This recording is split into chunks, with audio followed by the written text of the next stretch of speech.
Hello everybody, it's Mr. Blandis here. Welcome back to my channel. For those who are new, welcome. On this channel is where I talk about fantasy and bring fantasy into the physical. So, welcome everybody. Sorry I haven't been posting very much. I've been quite busy since the holidays are coming up as well. It makes things a little bit harder to do things.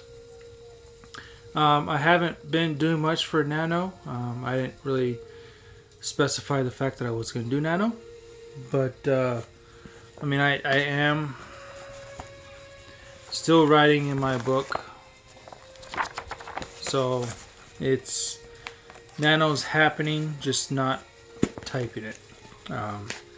It's taking a little longer, working a lot of hours. So just this week I'm doing 50 hours of work at my job, so yay! How exciting. So I kind of wanted to talk about how I am bringing together two different storylines. One being in this book, Legends of Aelin, and the other being Ivar, Blood and Steel, and how they intermingle. It will be spoilers, so if you guys don't want to listen to spoilers, sorry. Just sorry. I like talking about my stories, I like talking about my books, so it's kind of hard for me not to have spoilers. I will try to keep it as vague as possible. So I have been writing this world for a good 20 plus years, and I have a lot of history to it, so it's kind of hard to explain the gist of the story. So in this book, my actual debut novel that I wrote, there's a kingdom that is on its very last legs. So there was the Aelin Empire that lasted for 2,000 years, and then towards the end of it, it crumbled into city-states that were governed between the clans. So there's 14 different clans of elves, and they were separated between the clans, and then they separate each other even further. Below the Melor River, south of that was one group of people, and then so it separated that way, and then there was a big war between the north and south. But they were still considered remnants of the Aelin Empire. So when one of the main characters in my storyline comes into play, Mordecai, who was the last king of the Maldorians, who were the ruling class of the northern kingdoms, and he didn't have a son. His wife was barren. There was some political intrigue that caused this kind of issue, and his wife couldn't have any more kids. So he had a relationship, alliance with a human village, and he took his wife one day to go visit this village. When he got to the village, he found it attacked, and the only survivor was the last son of that chieftain human village. So he took that boy and adopted him, raising him effectively like an elf, but he was human. So from there, his son, his name was Strom. His son was a union between the kingdom of Maldoria with the kingdom of Uldiamar, which is in the west. So he married the daughter of that kingdom, and which produced Dracu. And Dracu never had the chance to meet his father because his father died. He was killed in battle. His father was trying to actually reunite the North and the South, and there was some conflict when it came to that, and also a large amount of genocide. So, Dracu grew up in Uldiamar, being that the king of Meldoria was killed, and being that he was human, the full-blood elves didn't like a half-elf taking the throne of what should be what they considered a full-blood.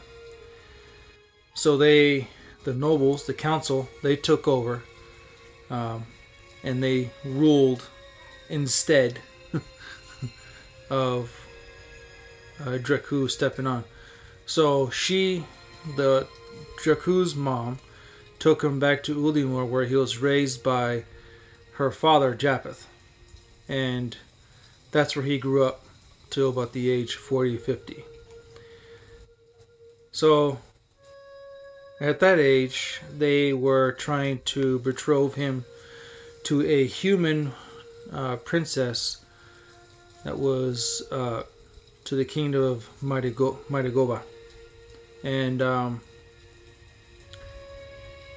so that union was supposed to happen, but then she was kidnapped by a thieves guild.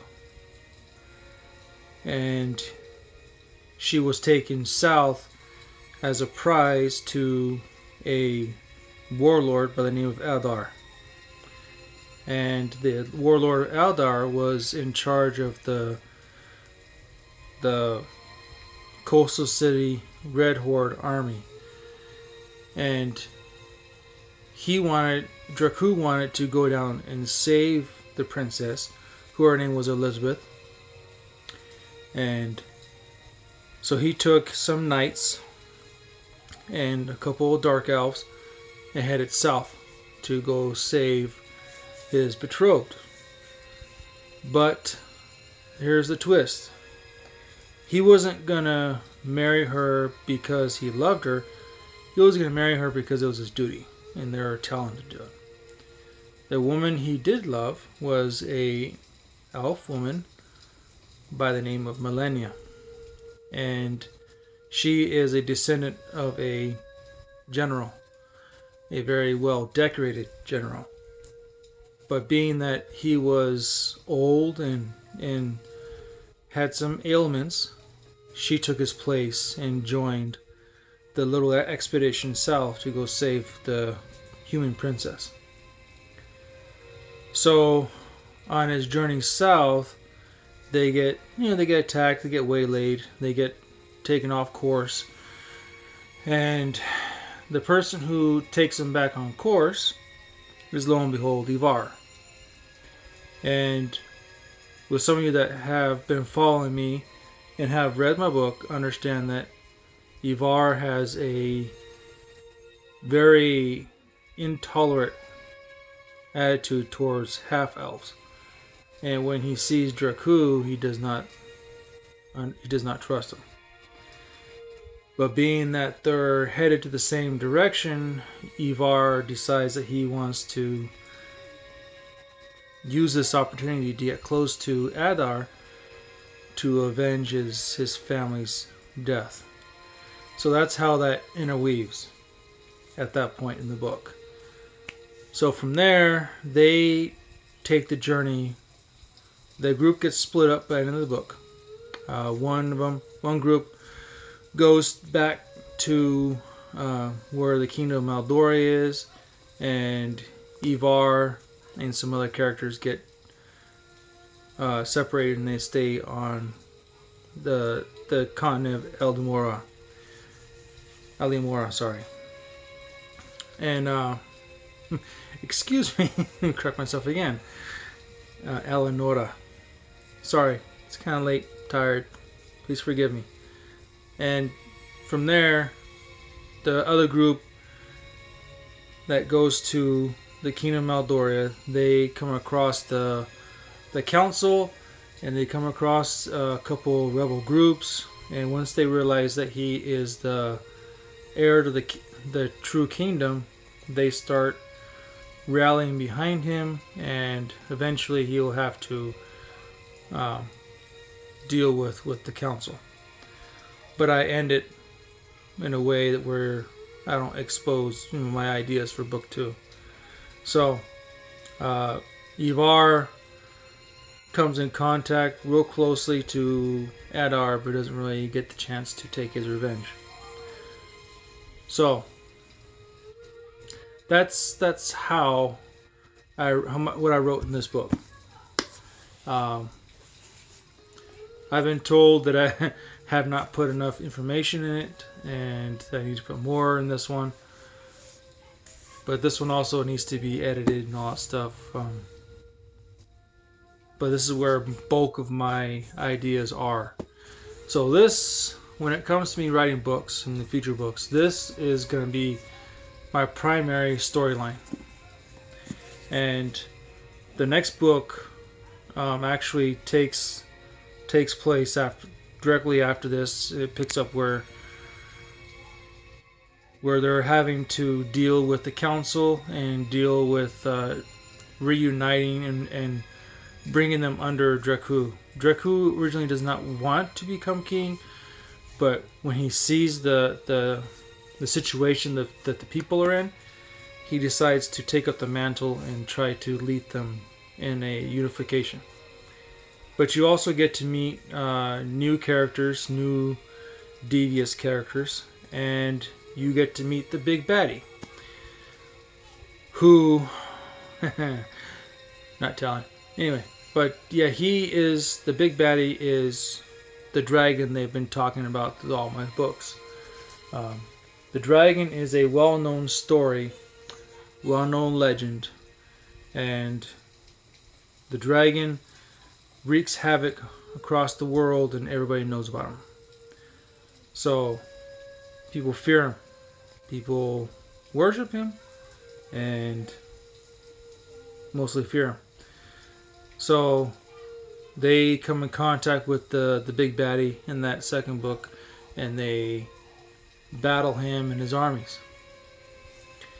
So Ivar also separated from that, and he goes and he ends up battling his rival in book 2, and he gets reunited with one of his loves, one of his true love, which you actually get to meet in this book. In Ivar Blood and Steel, I vaguely mention her, not by name, but I describe who she is in that book. But he doesn't put it together until he actually runs into her, on who she is and where she comes from. And she's actually one that is protecting his mother. More details in that book. So my idea for Nano was I was to continue working on book 2 for that, and also working on a companion to Ivar Blood and Steel. And when I say companion, I mean not like a book 2, but more like explaining more of Ivar's character. And in that book, I have Ivar go on a quest given by Lord and Thrall to help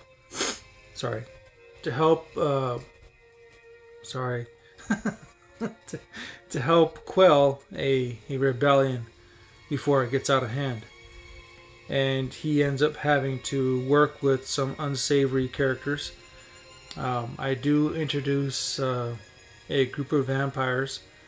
There's actually a hierarchy, which I have written down somewhere in one of my many encyclopedias. So he goes through, he has to meet them, deal with them, he makes a deal with them, and they assist him on stopping and assassinating one of his targets. And the king, who is in charge of the region, does not appreciate the fact that Ivar, who is considered what they call the shadow of Malenka, and in Ivar Blood and Steel, you learn who Malenka is. So he puts a bounty on Ivar. Bounty on the shadow of Malenka. So anybody who is wearing black cloak or a black garments that resemble this shadow of Malenka is pretty much inquisitioned, and they are punished and killed. So the sect, the religious group that worships Malenka, becomes under attack from the Red Horde. And Ivar is tasked to find a way to protect this religious sect. Even though he might not worship that deity, he still has to figure out a way to protect them, because they're in many ways innocent from his dealings. So that's part of the companion book, and from there I'm going to try to connect it to the main world. And to me, that's a lot of fun, having to deal with all these moving parts and where they link up in the main storyline. Because later on, Ivar is going to be traveling back to the mainland after he accomplishes his goal in book 2 of this one. He goes back to the mainland where he killed the witch, which is also in Ivar Blood and Steel. So he goes back there and he finds out some family history and some ties that tie him to that area. And then he makes his way up to help out Draku. He meets up with Draku, and he gives him a hand because he takes, some followers of his up there too.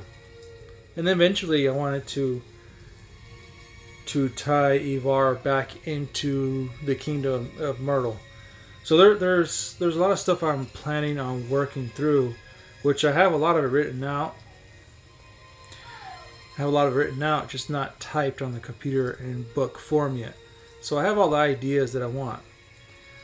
So after the battle is complete, Draku will be crowned king of the Maldorian kingdoms, and some of the clans in the south will become subservient to him.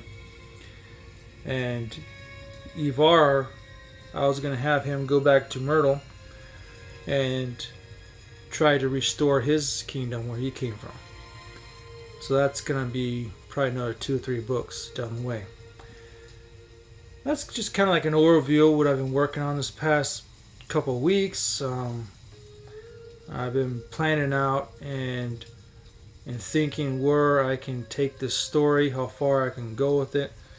And it's in no way complete. If those who do pick up this book, you'll find that in the first couple chapters you get introduced to Ivar, but it's a older Ivar, like in his 70s kind of Ivar, and in that Ivar he is living in a castle. So I'm trying to take the story arc and make it full circle to where at the end of the book series that I do write, you meet this older Ivar. And there's also a story past him as well that I'm working on. so after his death, probably like 1,000 years after his death, there's something that deals with him. And for those who have read my other stories, The Heroes of Aelin, there's a story about his descendant. She is, I wrote him 1,500 years after his death.